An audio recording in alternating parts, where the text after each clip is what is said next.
Get ready. Three, two, one, start.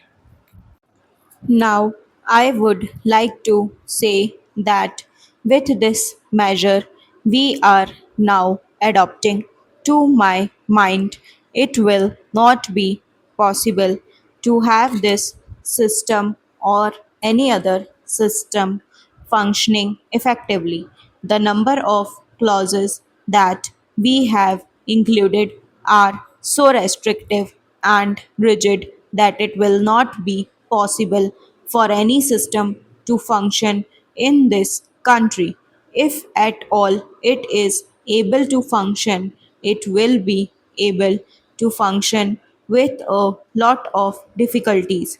It will be said afterwards that the industrial sector, particularly the private sector, has not been able to deliver the goods.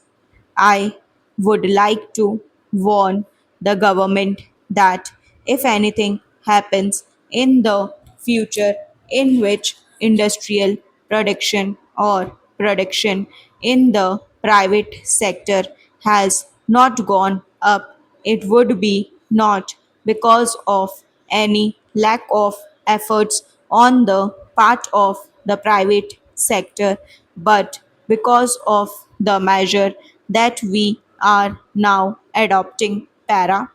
I have mentioned several times how this particular bill is very restrictive and how it will hamper the normal growth of companies in this country.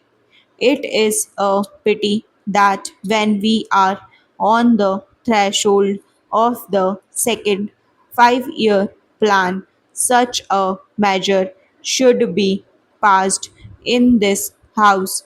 Para. I would now like to make a few observations about the speeches of some of the honorable members here. Shri Ashoka Mehta justifies the restrictions on managing agents by saying that managing agents are no longer the main source of finance. He also argues that profits have been high and will continue to remain high, and therefore he would like to see the managing agents being paid on a sliding scale. He is in the habit of referring to a number of books and making quotations from a number of them published in America or in other countries, and particularly by some of the professors para. I would also like to mention to him that even when companies are floated, it requires a certain amount of confidence amongst the investing public, and it is because a particular firm is managing a particular company that this confidence is created in the investing public para. Even there, as the Honorable Finance Minister has said, there is a sort of overall tight control. New banks and insurance companies are not floated nowadays. What you have are the few banks which are existing and the few insurance companies that are existing para.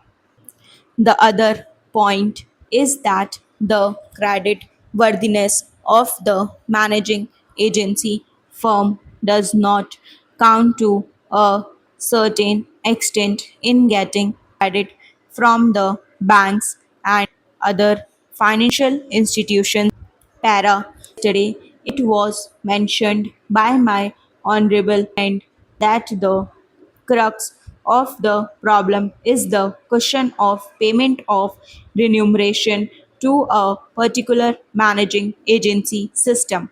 He said that in this bill, a definite encouragement has been given to the alternative type of management, namely the managing director or the manager, where an individual has been permitted to take 5%, while in the case of the managing agency, it has been permitted to take about 10%. I would like to point out to him that it is not merely the question of remuneration which will decide the alternative type of management. The remuneration is not a very important thing unless and until you allow a certain amount of flexibility for any system to function. It will not be possible to evolve any other system to take the place of the managing agency system.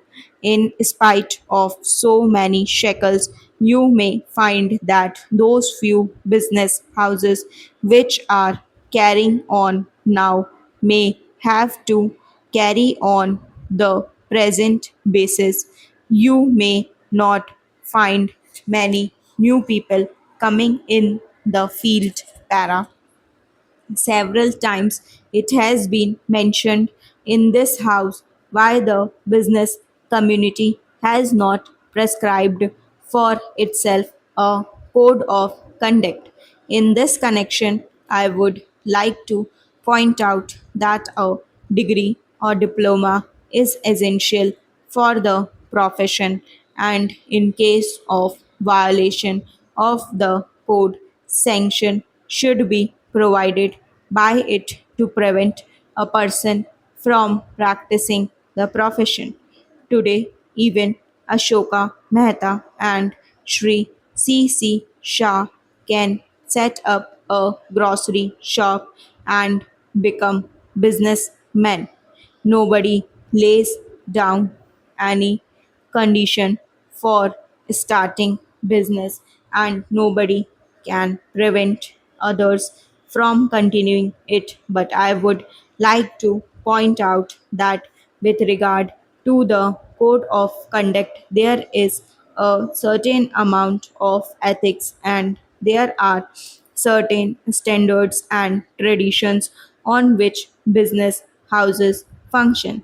If a particular firm has not got proper ways of managing its business, you will find that business house will find it difficult to function, and it would be difficult for it to command the confidence of the business community.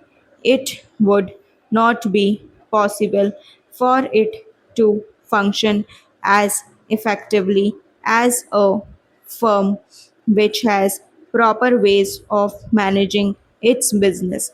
That is sufficient as a code of conduct. It is not possible to prescribe a certain code of conduct in the manner it has been done for the profession in general. Stop.